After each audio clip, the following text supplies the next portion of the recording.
Hey guys, how are you today? It is Thursday, and you know what time it is. It is time for another episode of Around the Clock. Corey could not join us today, so you are stuck with just me solo again. But I could think of plenty of worse people to spend an hour with. Sorry that I'm late today. It was just one of those days. Everything that could go wrong went wrong, including the end of the workday, ended with the everyone's phones going off with that alarm. From the weather, it was a tornado warning and seek shelter immediately. So that just threw my entire evening off. It was really something. So let's get started with the markets. Again, sorry that I was a few minutes late today. Um, so we had a little bit of a pullback, but I am not complaining because things are still looking pretty good in my eyes. We're gonna go ahead and share that screen. Um, oh geez, here we go. Uh, okay, so we have a Bitcoin is sitting at 62,443.02. It is still up in the past week, 8.5%. And don't forget, we hit that all-time high yesterday. We have Ethereum is sitting at $4,087.64. Binance Coin also down a little, but still up on the 7 day. It's sitting at 473.04. We have Solana, who has seen some solid gains in the past 24 hours. It is up 7.2%. And since the new day started at 8 p.m., we have Solana up 3%. I'm sorry, in the past hour. Well, that is since the market restarted, it is up 3.4%. But for most of the people in our server, we know we are all fans of Strong, and we're just going to have to check where Strong is sitting because once again, our girl Strong has hit another all-time high. And I can't even believe it. It is just shocking to me, but I'm not complaining. Shocking in the best possible way that we have Strong sitting at $842.86. So, if you're on this strong journey with us, congratulations. And we are all happy to be riding this strong wave together. Um, I every time I think of strong and all-time high, I cannot think of the infamous Cowabunga video. I brought it up yesterday. Corey told me not to bring it up. We don't want to jinx us, but it is hilarious. Um, yeah, so hopefully we won't hear David Moss saying that anytime soon. I'm actually just going to, because I was a few minutes late, I'm not sure if the members of our server are aware that I am live, but I'm going to let them know. Actually, hi, Danny, how are you? Can you post a note in the server that I went live? It's a little difficult for me to do it while I'm here by myself tonight. Thank you so much.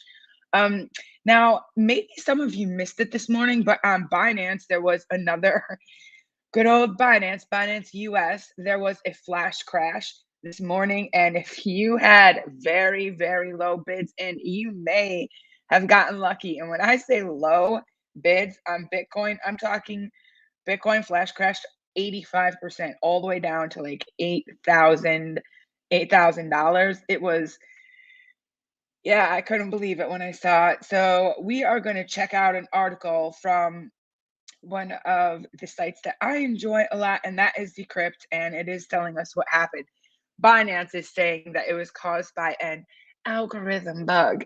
I mean, I'm sure that is what caused it, but a lot of people were liquidated on this, and that's really unfortunate. So please remember, these exchanges are becoming very well known for these mysterious flash crashes. Um, is it market manipulation? I don't know. Is it an algorithm bug? I have no idea.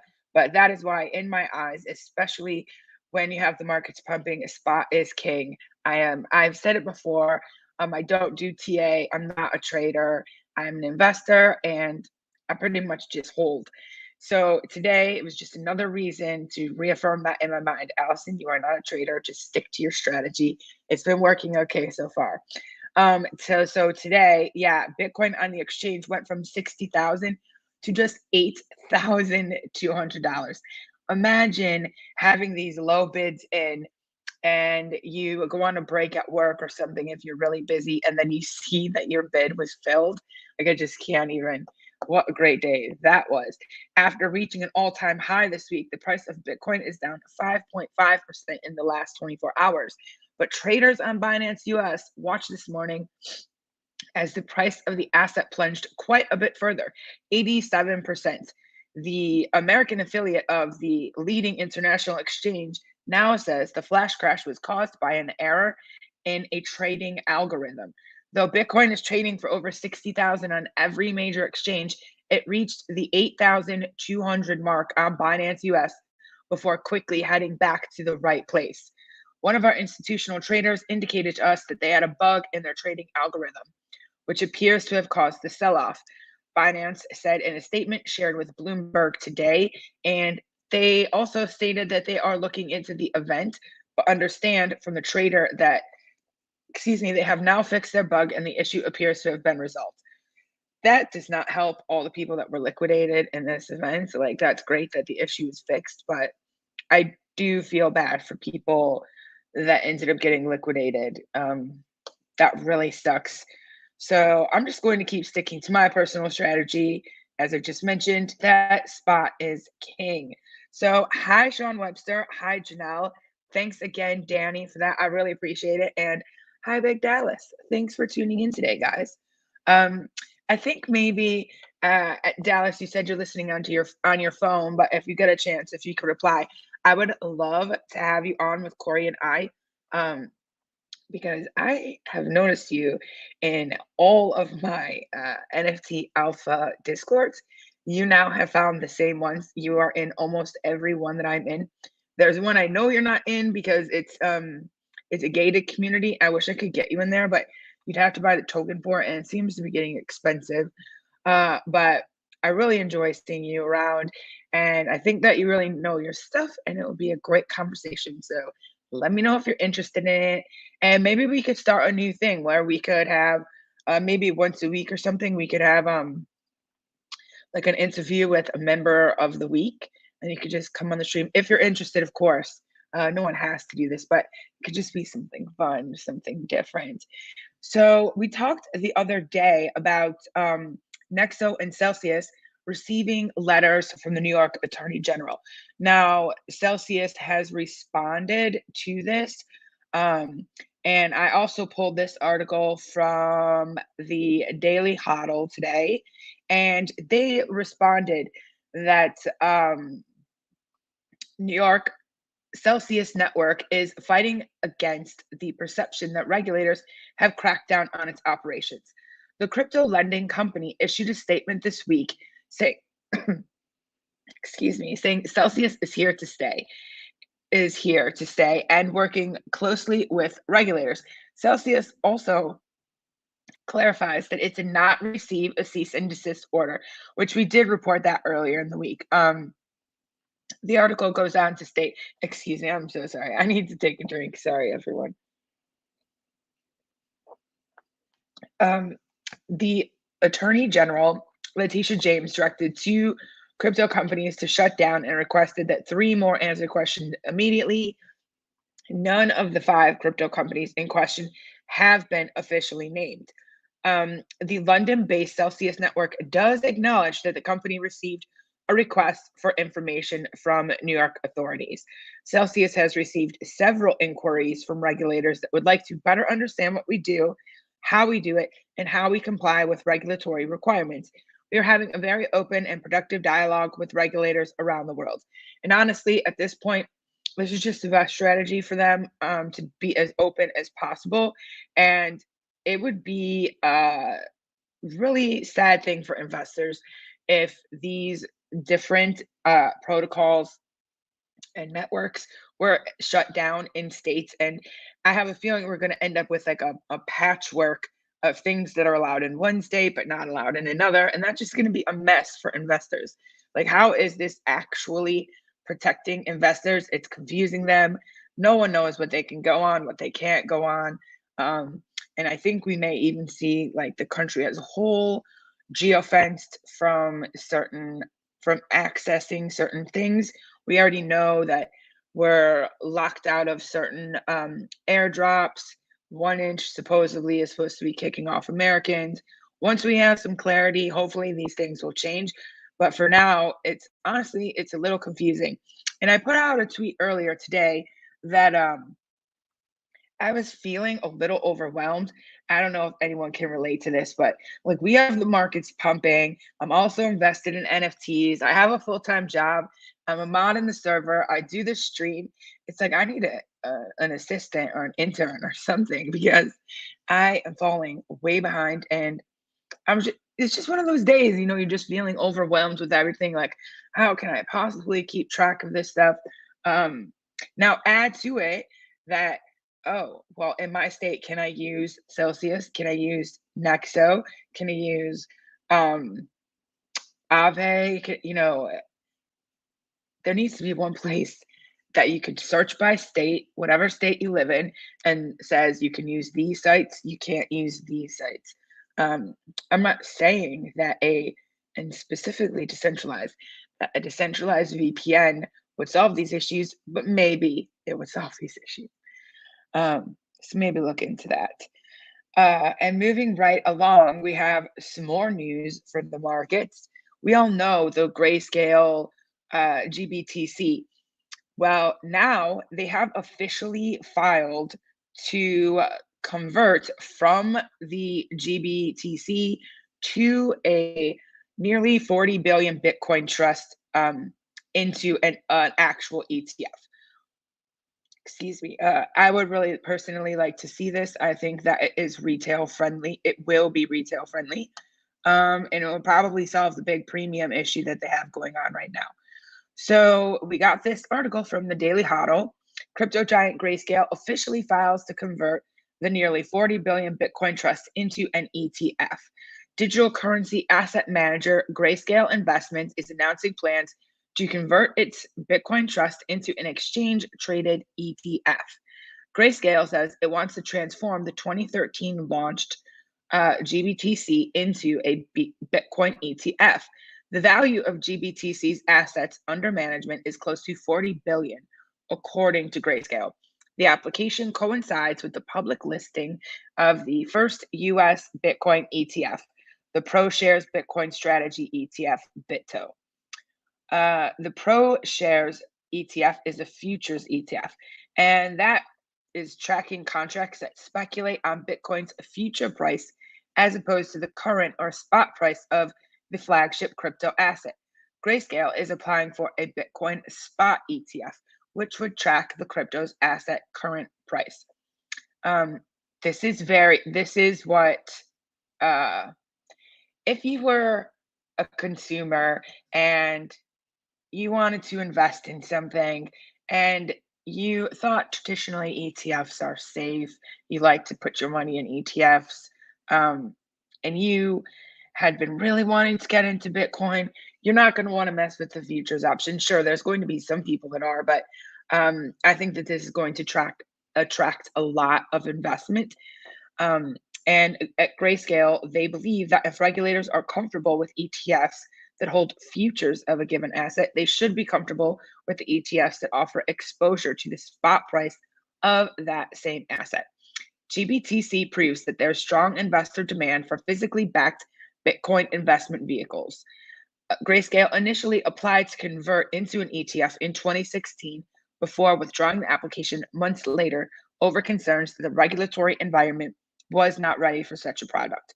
I think that we are ready for a product. I think that we are overdue for that product now. So hopefully that will get approved in a timely manner. Um, I do know someone that is invested in the GBTC, and right now those shares are trading um, at when you get in there, there's like a premium to get in because you're paying for them to manage everything. But right now, it's actually at a negative. Um, so hopefully, this will solve that problem. And I think that it should get approved quickly. Hopefully, it'll get approved quickly within this fourth quarter. That would be great for retail investors and Bitcoin as a whole. And we're going to move right into some more news. Crypto exchange FTX raises 420 million from 69 investors in meme funding round. This article is from CNBC and came up this morning. Maybe some of you heard about it, but both Corey and I thought that it was interesting and we should discuss. So, hi, Gabe. How are you? Thanks for tuning in. Um, all right. There's our good old friend Sam and his infamous hair. That guy seems like a really fun guy.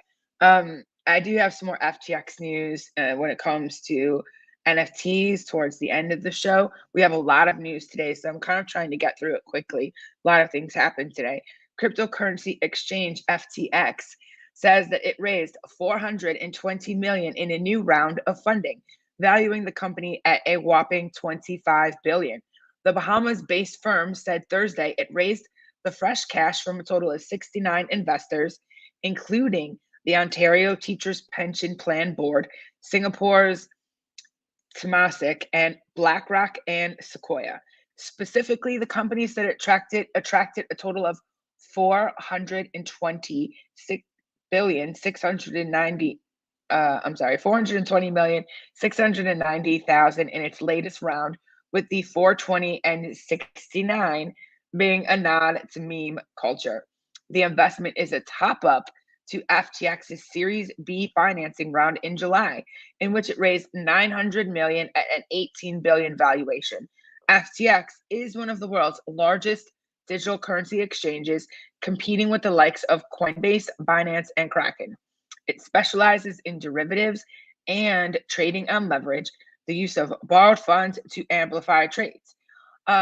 I saw an interview with the CEO of FTX US, and it was just the other day. Crypto Wendio had him on her show, and she had asked him about derivatives, if FTX US was going to have derivatives, and it sounds like they are going to try to do that. So, is anyone going to be interested in that if we have it, or is everyone going to continue to operate the way that they do now? Uh, Thank you. Nice scarf. Thank you. It's actually not a scarf. It's just like a turtlenecky shirt. It got so cold today. I'm actually very cold right now. That's probably why there was those tornadoes. There were 3 tornado touchdowns where I live today, and a major cold front came through. I think it probably dropped 20 degrees um, within an hour towards the end of the day at work. Again, that was fairly shocking to end the workday with that tornado siren sound coming on my phone. Tornadoes, I should mention, are one of my biggest fears, and there's not even that many tornadoes here. I think, you just see the damage on TV, and then when you're a little kid, you develop these irrational things. That's what happened with me in tornadoes, and then that movie. Um, okay, so we have some more fund news. Andreessen Horowitz invests in new Meta 4 NFT fund. A16Z is the lead investor in Meta 4's new fund, which will invest in rare digital art and collectibles such as the Bored Ape Yacht Club. Yeah, I didn't share my screen in this one, so let's get to that. All right. So here we have cryptocurrency investment firm Meta4 Fund Management said it's launching a new non-fungible tokens focused fund with lead investment from Andreessen Horowitz.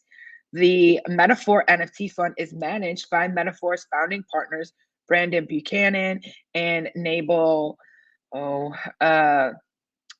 Charin Sharina, I'm sorry if I said that wrong, and will invest in rare digital art and collectibles such as BAYC, gaming related NFTs such as Zedrun, and metaverse related purchases such as Virtual Land.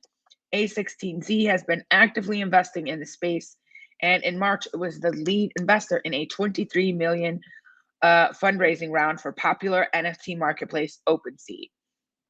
So this is a really interesting development.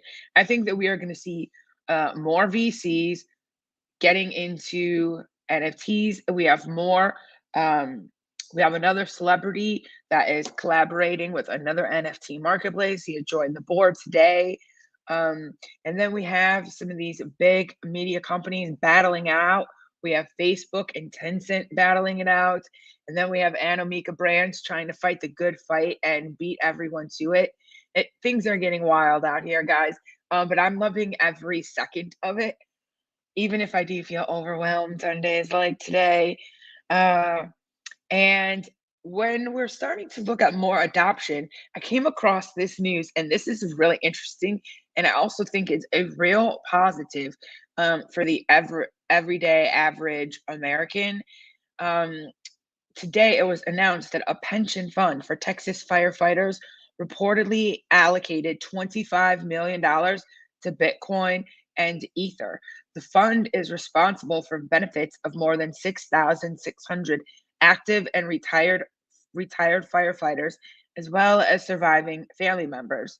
The pension fund for firefighters in Houston allocated part of its 4 billion portfolio towards crypto. According to a Thursday Bloomberg report, the Firefighters Relief and Retirement Fund used the New York Digital Investment Group, or NYDIG, to execute the purchase of 25 million in Bitcoin and Ether. Public records through the Texas Comptroller's Office show the pension fund held more than 4.1 billion of total net assets as of June, meaning the group has allocated roughly 0.6 of its portfolio towards digital assets. They had been studying this as an asset class to add to their investment portfolio for quite some time, said the fund's chief investment officer, and it became an asset class that they could no longer ignore. And as more and more institutional adoptions happen, there will be more and more dynamics that develop for supply and demand. And having physical assets, actual tokens, gives us the gives us in the future the possibility of income generation potential.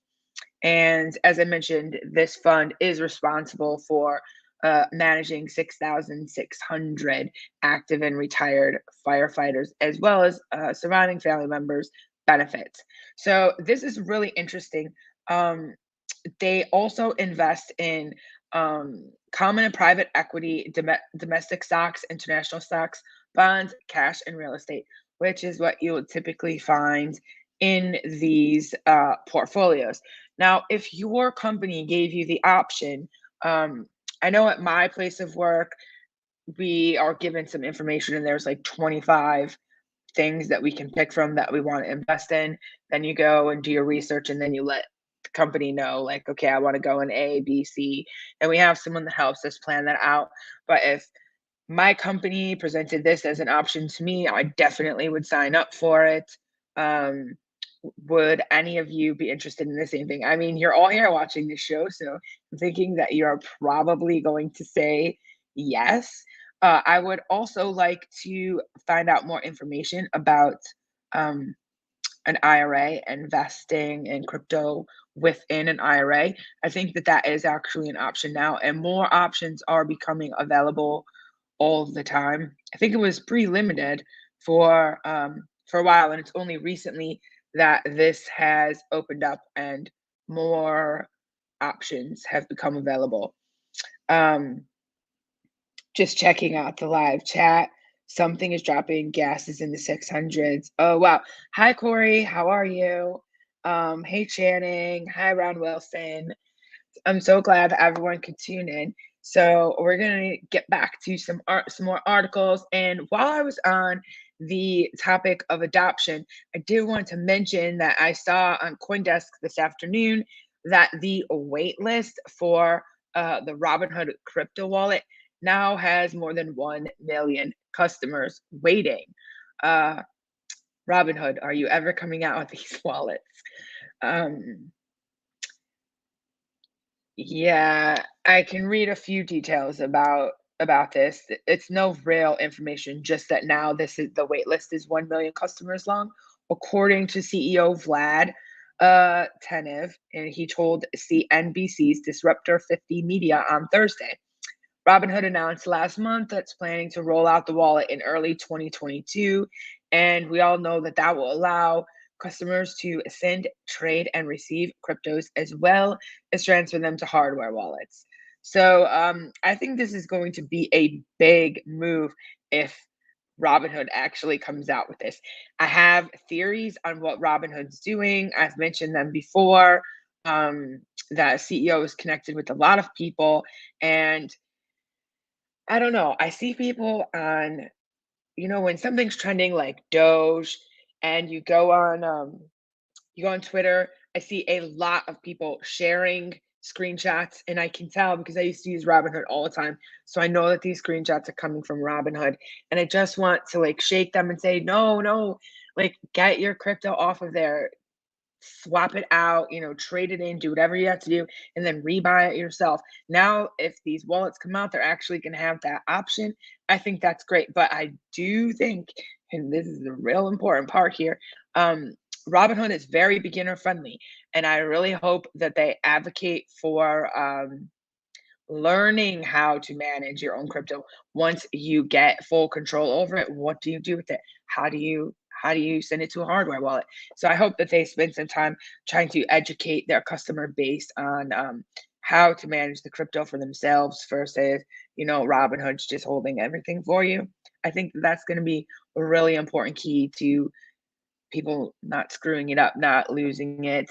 I mean, even all of us make mistakes all the time. I've mentioned before, I was sending myself crypto to an exchange. I forgot the memo.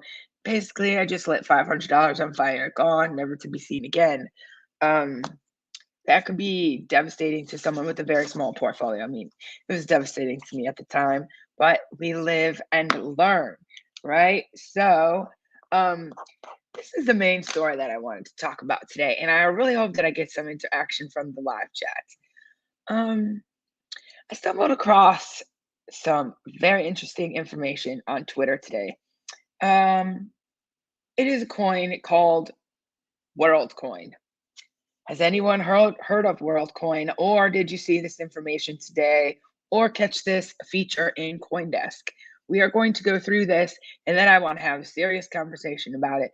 Um, because this is this is really crazy. I can't even believe something like this that people would want to participate in this. So I guess I've already given away how I feel about it, but let's go through this feature that was on CoinDesk today. Again, this is Sam Altman's WorldCoin.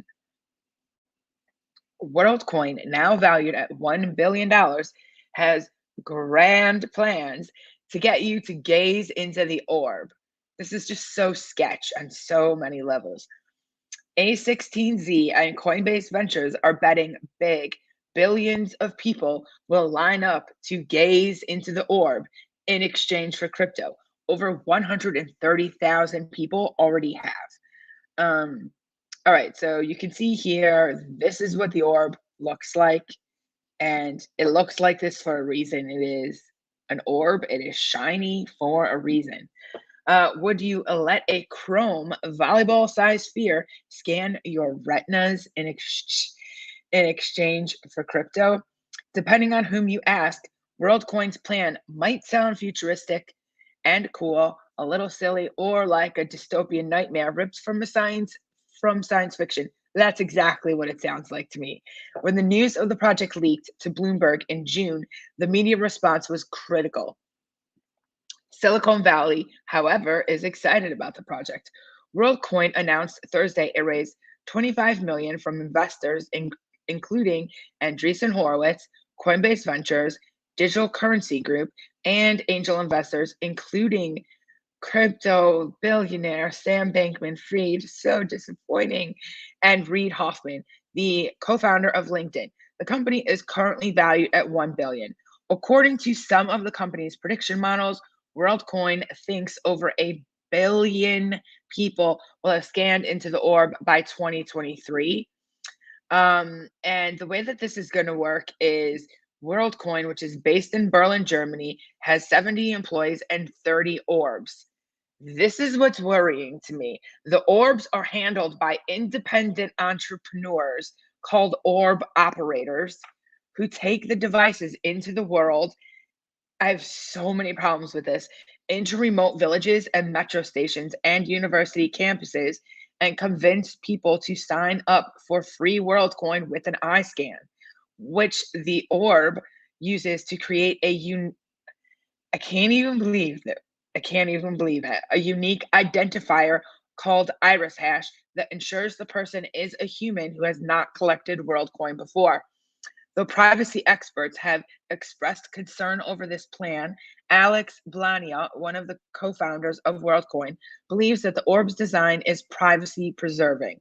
According to Blania, the photos of user retinas are not stored anywhere, and zero knowledge proofs are used to keep user information private and secure. Blania also told Coindesk that users' names and other identifying information is never collected. Beginning in November, WorldCoin plans to ramp up production to an astonishing 4,000 orbs per month, which the company plans to match with orb operators around the world. Blania also told Coindesk that WorldCoin has partnered with a very big international manufacturer with a plant in Germany, which will pump out about 50,000 orbs per year. Though Blania declined to name the company or say where the company was from, when Coindesk asked if the manufacturer was Chinese, Blania responded, definitely not, for many reasons, and one of them is actually security. The orb itself has private keys and signs every message it sends, so we know it's actually a real orb. And that means we need to lock this whole supply chain totally up so we know it's not compromised. Yeah, and the grand plans are 130,000 people around the world have already gazed into the orb with a crypto twist on UBI, which is universal basic income. Blania told Coindesk the amount each person receives depends on how early in the project's rollout they got involved, with the amount diminishing as more people are onboarded, but that the amount is roughly valued at between $10 and $200. This amount is doled out over 2 years with 10% available immediately in a wallet app generated by the orb. WorldCoin, which is built as a layer 2 system that works on the Ethereum network, has a cap of 10 billion WorldCoins. Blania told Coindesk that 8 billion of those will be distributed globally. The company's stated goal is to give a WorldCoin to every human on Earth, while 2 billion WorldCoin will be reserved for the soon to be set up WorldCoin Foundation and for investors. So let's get right into this. How does everyone feel about this? I am certainly not going to be scanning my iris into a shiny ball meant to attract me for $10 to $200. Does everyone remember when those DNA test kits came out? Like, find out where you're from or where your ancestors are from, whatever. Turns out, in the terms of service of that, it was something in the fine print like your information can be used and stored and can be used for like insurance screening and all sorts of other things. Thankfully, I never did that. And I will never be scanning my iris unless for some reason I'm forced to, but I will not be doing it by choice. How many things can go wrong with this? Someone can get this information. They can't say it's not hackable. They can't say no one can get access to this information. We see hacks happen on a daily basis in this space. And for $10 to $200, what? No, no, this is not for me. And the fact that they're preying on certain populations. So we're going to be going into remote villages. $10 to $200 to someone in a remote village is a significant amount of money, and I have a real problem with that. Um, why do you want to scan their iris? You can look at them. You can see that they're actually a real human. Why not just give them $10 to $200 and dole it out, giving 10% in advance? Have them sit in a crypto class. If that's the whole point of this coin, exposing them to cryptocurrency, giving them a wallet, Why don't you just give them the money? You say you're not storing the what is the whole point? The orb, you're not storing it? Eh, I don't know. I'm not buying it at all. I will not be doing it. Not only remote villages, but also college campuses where people need money. It's no coincidence they have picked these locations to start off with, in my opinion. I don't know. I'm just trying to get into the comments here to see what other people are saying. Lou says hard pass and sketchy AF. Um, Channing, think we'll be trying. Yeah, I think they're trying to create a metaverse like Ready Player One. I mean, yes, they're definitely trying to create something like that. We know we have multiple companies at war, not actually at war with each other, but it's a war to see who can get it done the quickest. But like, I just don't. What is the end game here? What? Um, Private eyes are watching you. Yes, and Corey, it does sound like a sci-fi movie. It sounds like a nightmare. And oh, Corey would do it for 2K. Would you? I would not. I would not. Um, yeah, something I just don't understand. Like, if they're not gonna store your iris, what is the point?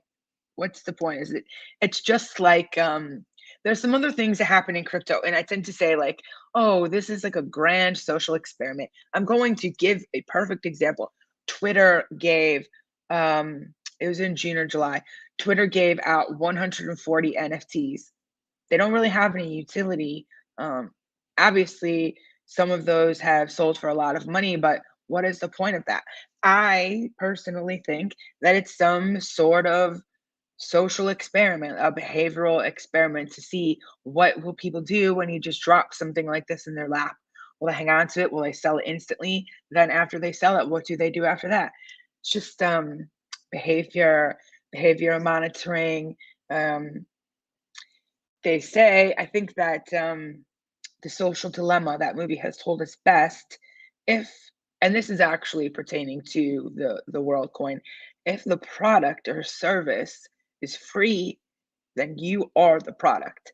So I think that we are the product. They're scanning our eyes, but I don't really know what they're going to do with that in the end. But um, I don't really I don't really want to be scanning my eyes, and I'm not going to be giving up that information for $200. That's for sure. But it's nice to see that other people are also thinking the same as me, and especially this part where it's like independent entrepreneurs are going to be the ones in charge of the orbs. What if one of them goes rogue? I don't know. I, yeah, I don't know. I'm not happy about that, but I mean, what do I know? Look, Coinbase Ventures is in there, Andreessen Horowitz, Sam Bankman-Fried. I mean, he's a brilliant mind. All these people, they're brilliant people, um, but there's got to be some end game there. Okay, so now we're going to move on to lighter topics. Uh, we do have, well, this isn't really a lighter topic, but sort of along the same lines. We have Facebook and some more Facebook information. We know how much I love Facebook. Facebook is going to be hiring 10,000 people for metaverse jobs in the EU, and they are planning to do this over the next 5 years to help build the metaverse, which it describes as a set of virtual spaces where people can interact with each other who aren't in the same physical space as them. Um, and Facebook's vice president of global affairs has said, and excuse me, we all agree with this, that no one company will own and operate the metaverse. Like the internet, its key feature will be its openness and interoperability. Bringing this to life will take collaboration and cooperation across companies, developers, creators, and policymakers.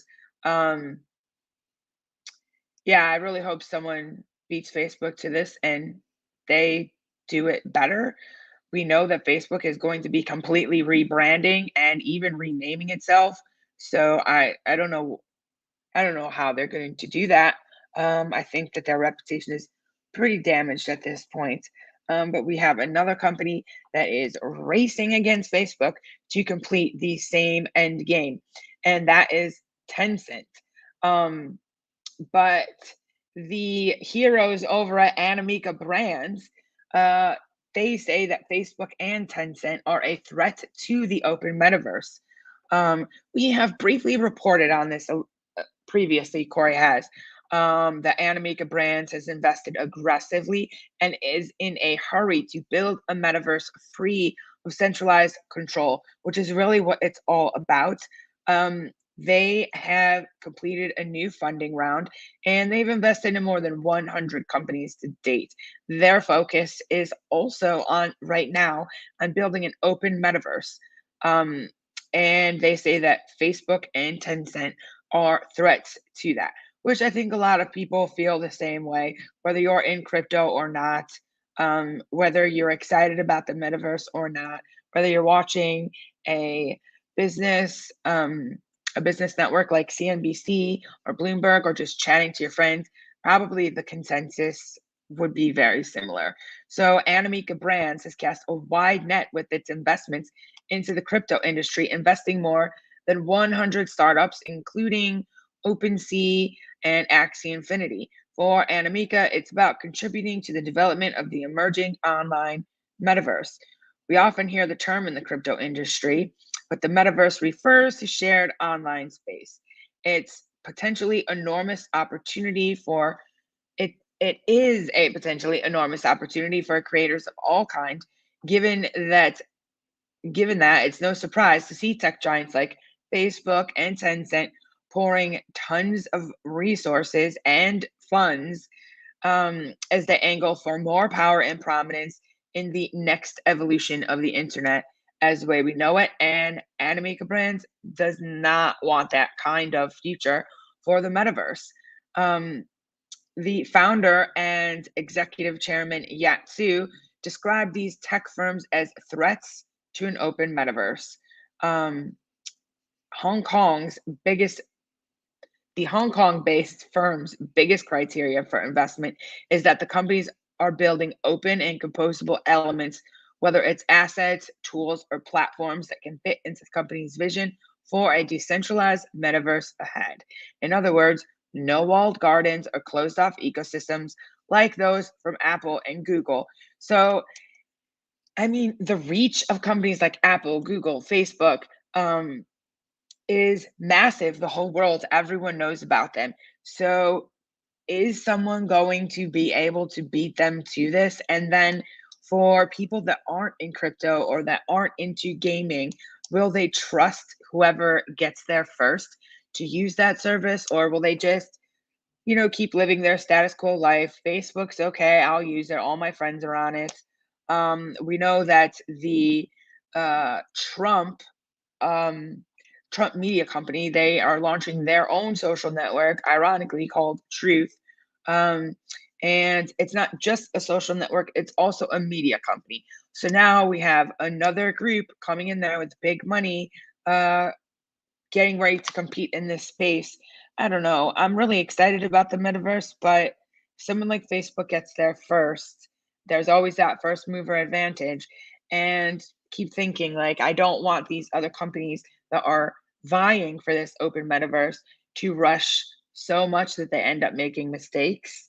But I'm faithful. Like, I have faith that there's so much money on the line, that they're investing so much that they'll move fast, but not make a ton of mistakes just to get there quick.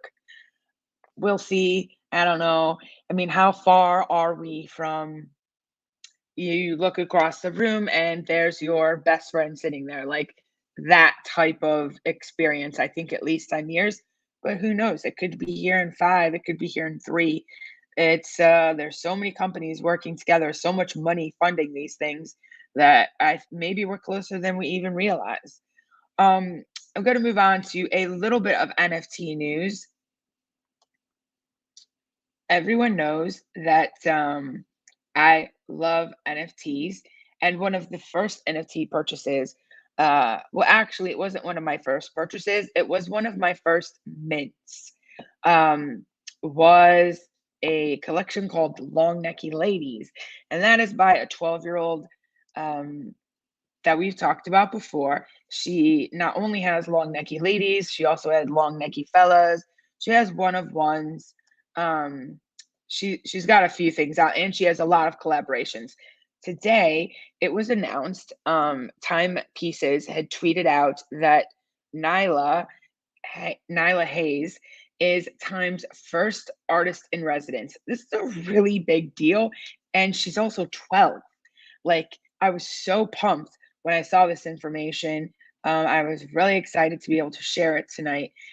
We've talked about before, like, always bet on people, and I have been betting on Nyla and another young artist named Emilio.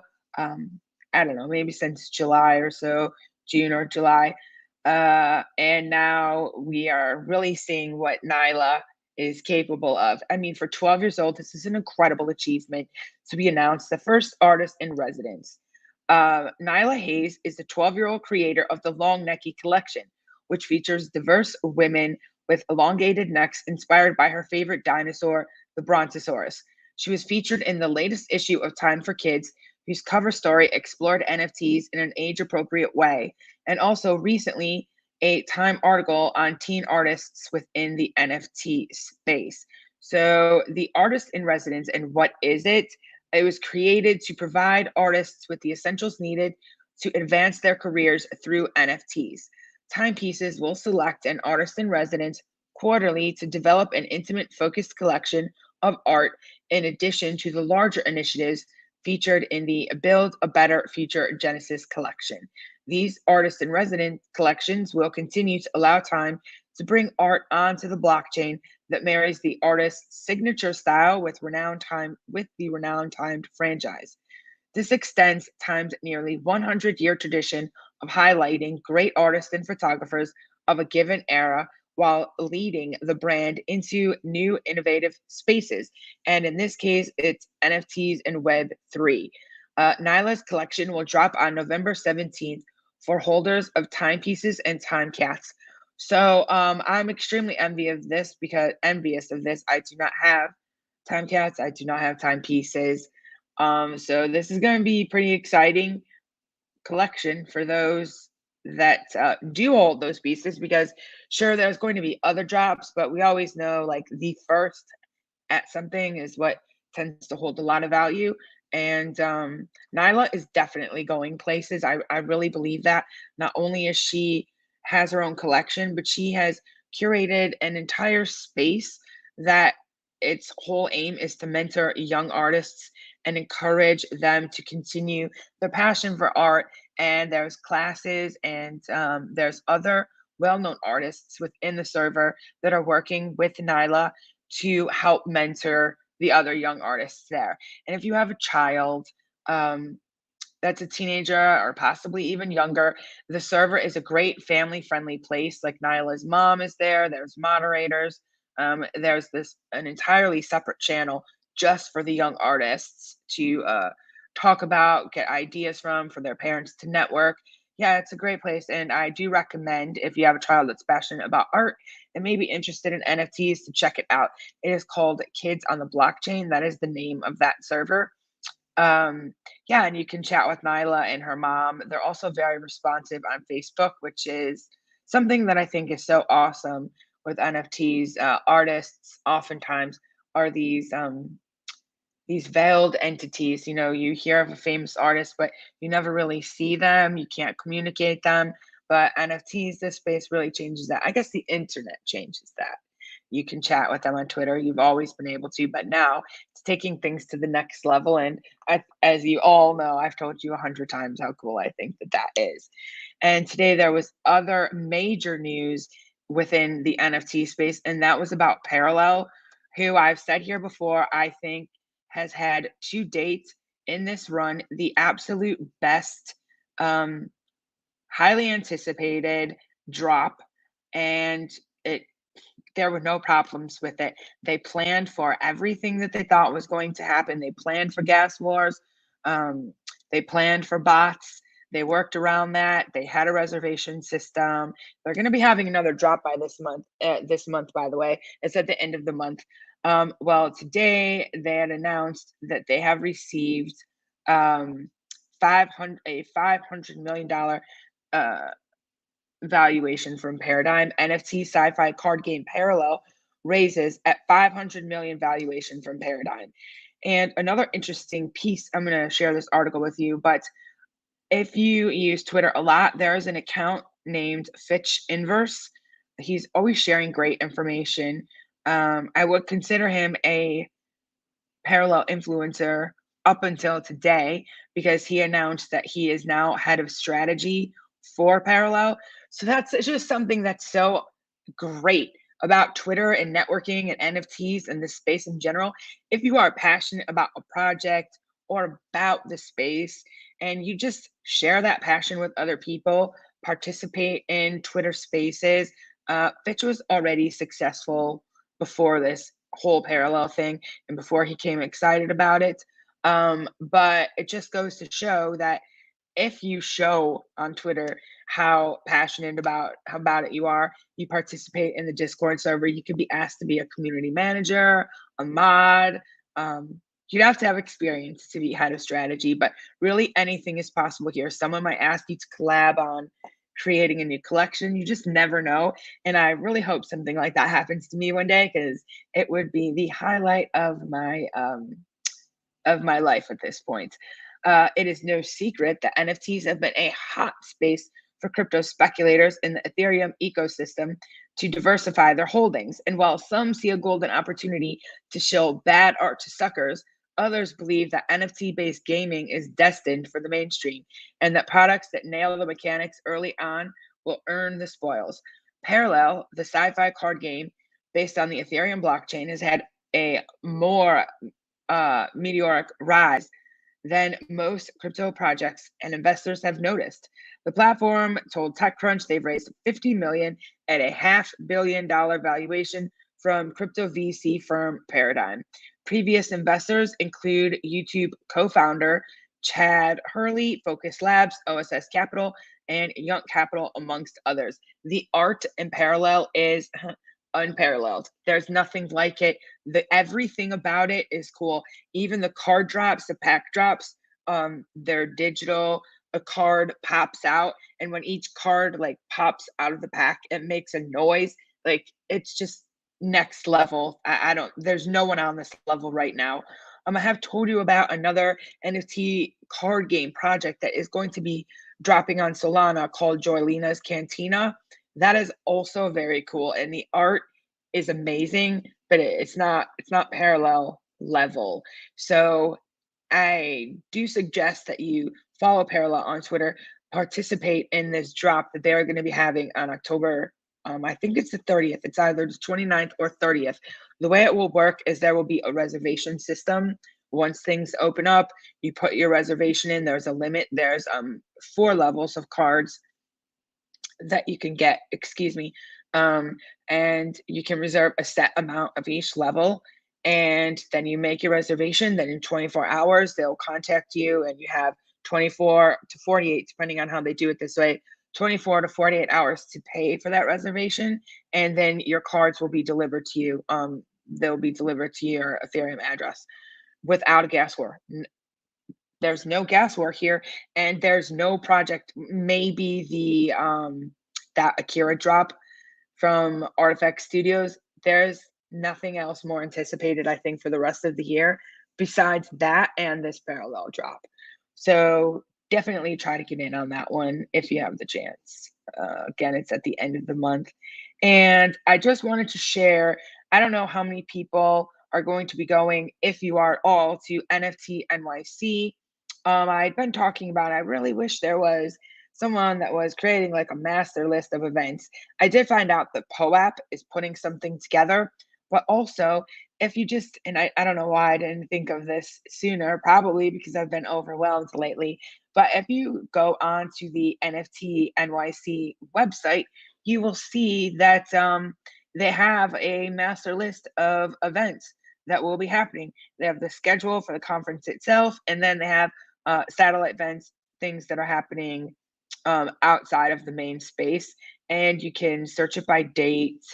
So yeah, they have after parties here listed, exhibitions, awards, talks. It's going to be a really awesome experience for anyone that is able to make it. And even if you aren't able to make it, all of your favorite projects will be there, and they'll definitely be sharing things that are happening in this space. You can follow POAP around. I'm sure they'll be tweeting about that because they are sponsoring a scavenger hunt.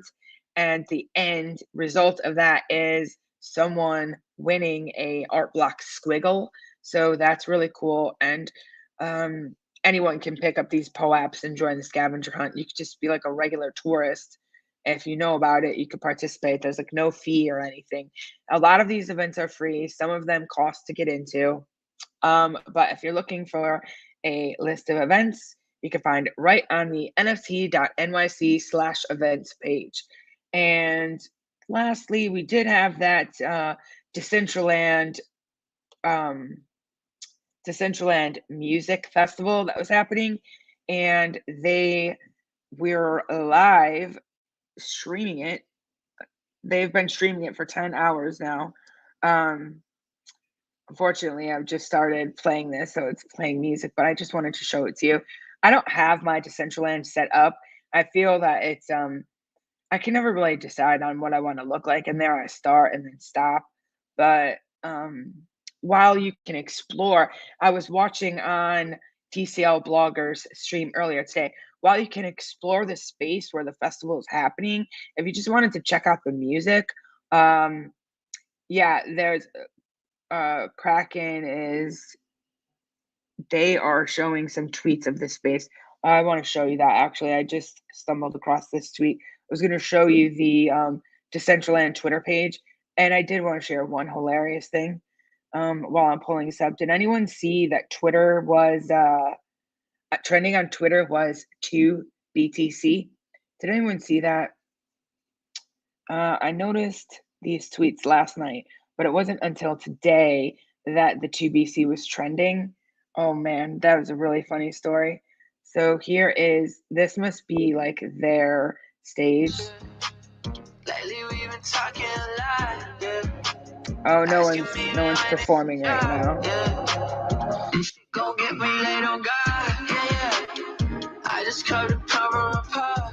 I might have to just settle on an avatar, what I want to look like in Decentraland, just so that I can experience this. So here is, wait, where's the live stream from Decentraland? Let me go back. Okay, so this is the live one. There's only one viewer. That's probably me. I have no idea who this is, but I just wanted to share it. If you're interested in checking it out, we went over who's going to be performing there yesterday.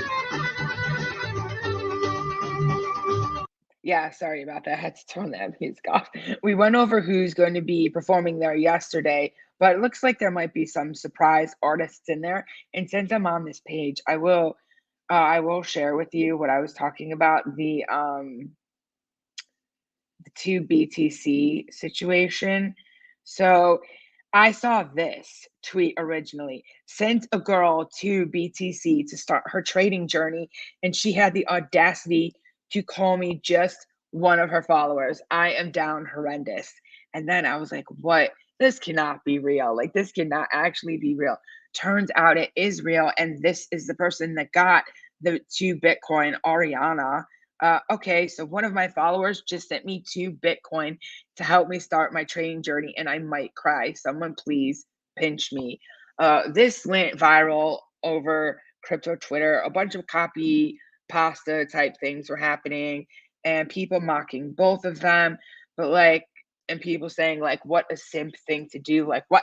You just give someone like $130,000? Like, what? Because she's cute? I don't know. I'm not trying to hate. Like, I'm not trying to hate. But that is really wild. Like, I cannot imagine this person.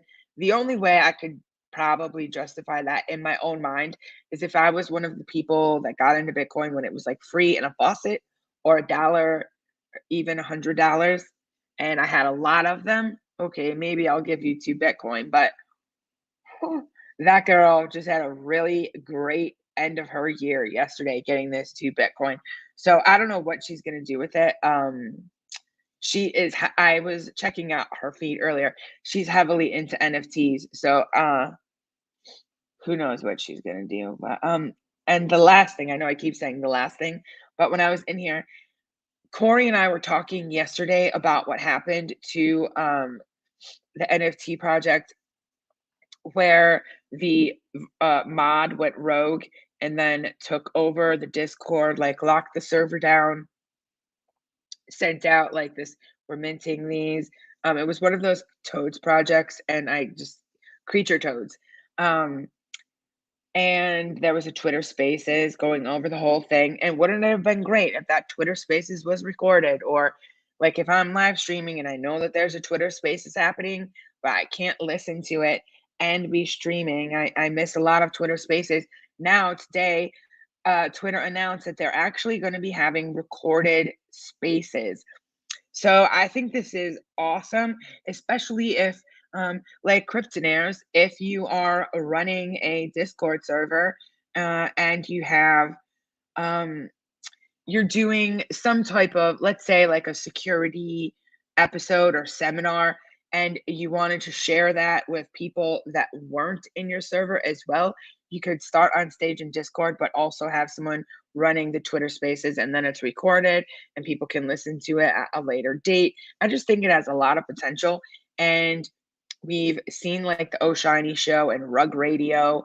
Now all of these episodes will be recorded. And sometimes there's like really good info and alpha, and you're listening to a spaces and you get busy, or you get rugged, and so like you miss stuff.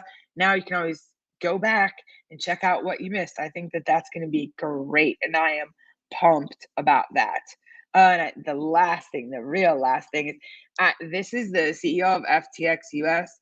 Um, this is FTX app, potentially. That's what it says. FTX app coming soon. So is this what it's going to look like? Their marketplace and the app. This should be interesting. I still haven't signed up for FTX US. Has anyone used that yet?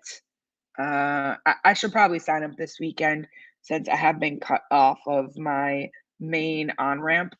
Um, but yeah, that'll be cool. So anyway, that's really all I have for today. Thanks for tuning in, guys. Remember, if you are interested in our server, if you are looking for information on passive income, just people to hang out with and share this crypto journey, we have a wonderful team of moderators. There's about 20 of us working together now, and we're all sharing info on everything from NFTs to passive income to nodes. We have a lot of people that are into nodes in our server, and it can get quite complicated if you're setting up these things on our own. And that's why we have our server. We put it together, and you can go to cryptonairz.com and sign up. If you join this month, you can use the code SPOOKY30, and that will give you 30% off for the lifetime of your membership. It's a really great deal. Plus, we always have promotions, giveaways, different things going on. We're always offering educational content. We have NFT classes. We have people that can even walk you through setting up a node. It's a great place, and it's a place for people of every level, from beginner to expert. You'll find people to vibe with, people that you can learn from, and it is my favorite place to hang out. So I wanted to share that with you. You can check us out on Twitter, twitter.com/Cryptonairz or Cryptonairz.com. And you can check out me on Twitter at Allison Newell, or our other host, Corey, who wasn't able to make it, Color Crypto. All of our links are in the description, and we will be back here tomorrow.